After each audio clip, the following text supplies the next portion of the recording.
Hello, fans. Good morning. I am Audhentia.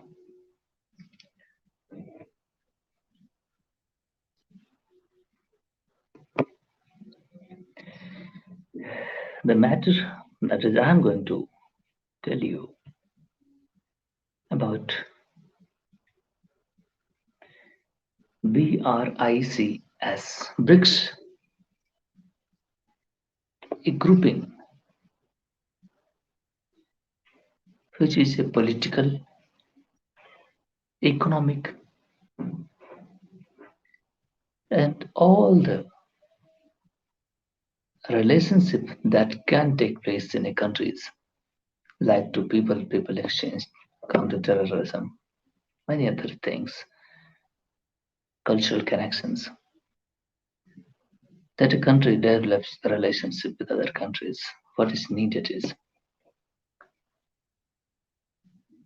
everything comes into the BRICS nations grouping.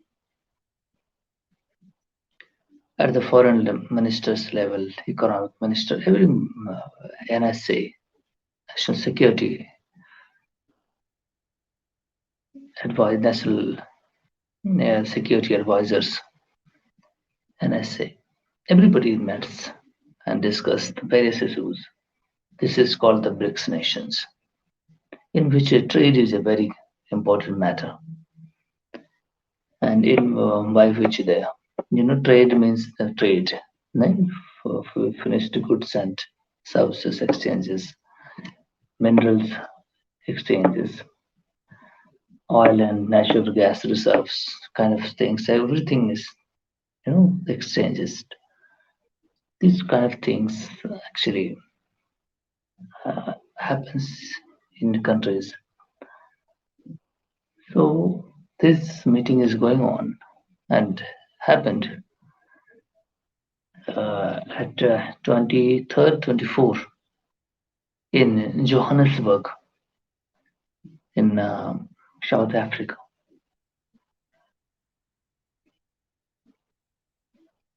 Many issues there being discussed, and the final meeting was at the head of state levels happened. Many consensus they have made common agenda set out.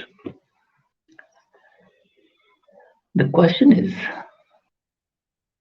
these five nations, Brazil, India, China, South Africa, and Russia, was a member of that five nations.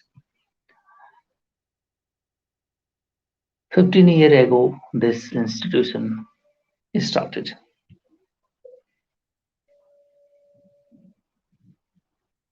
There is no any common headquarter. A cyclic country-wise leadership has been given to each countries. Means the presidency revolves around these countries. So everything is okay. These countries has the potential 25%, 35% kind of GDP they have. Uh, you know, uh, in their groupings are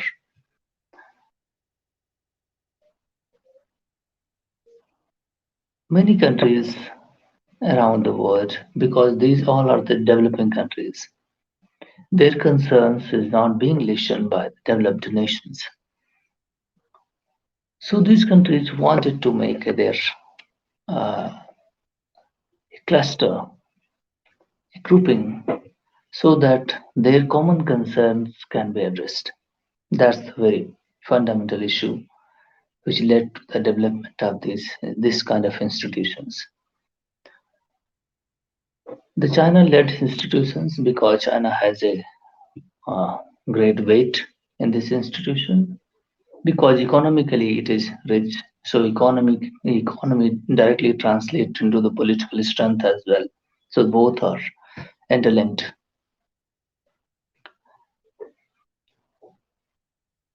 Many countries wanted to join this grouping because their concerns is also not being addressed by the global institutions.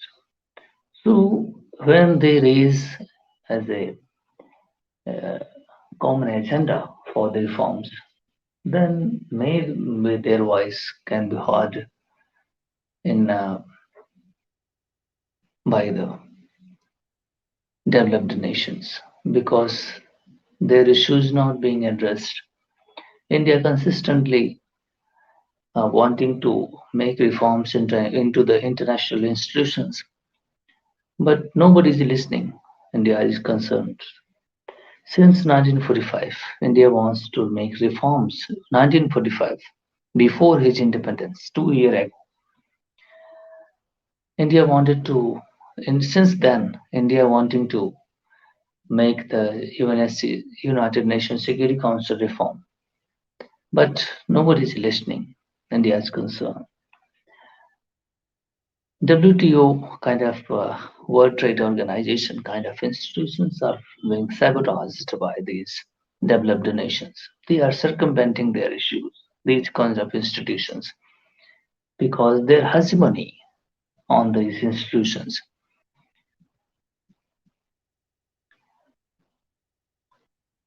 That's why the issue is, you know, uh, going on.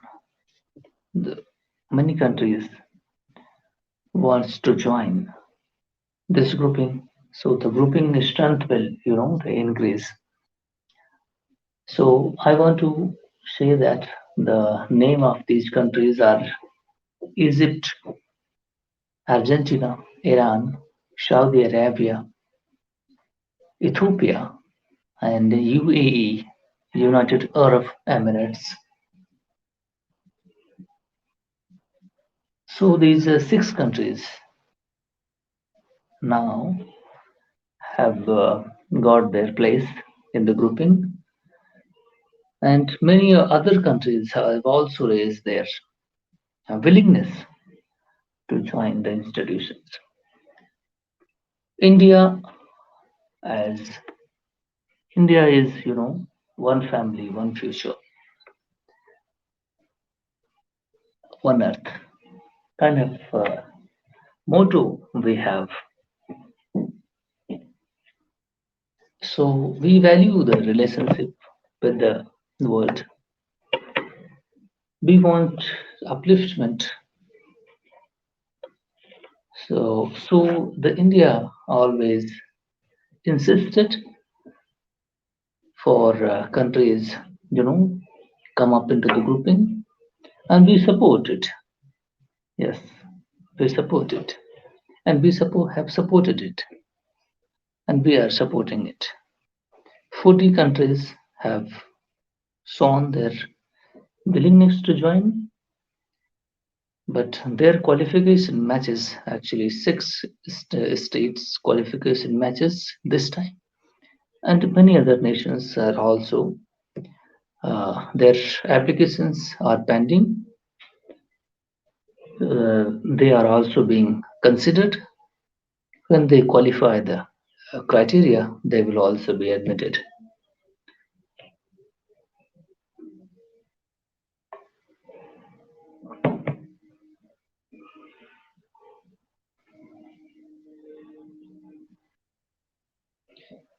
So,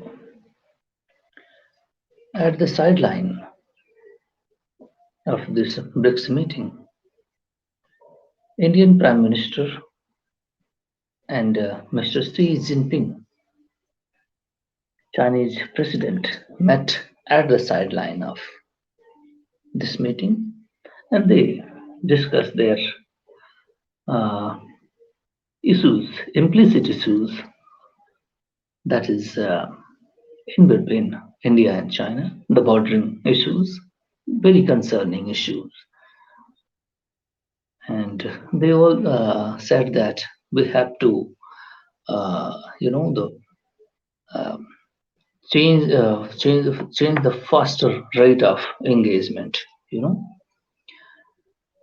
this have shown their willingness to.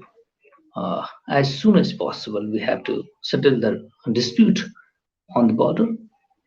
That's a very nice thing. Both countries are important in Asia and they have the future. Important thing is the future. If both countries not cooperating to one another, then both countries will suffer. And if these two countries will suffer, definitely the Asia will suffer because these two countries are the pole of the Asia right now. They have future prospects. Many what uh, agencies, economic agencies, kind of World Bank, WTO kind of institutions, predicting the growth rate of India and China. 2075, the China will become the first economy and India would be the second economy of the world. And United States will come to the third rank.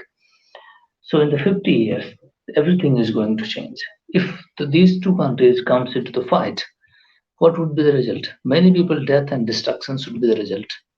I want to tell you directly. There is nothing going to happen. No resolve. The history will be written and many people have died. The second war between India and China have fought. There is no result. Many casualties will happen.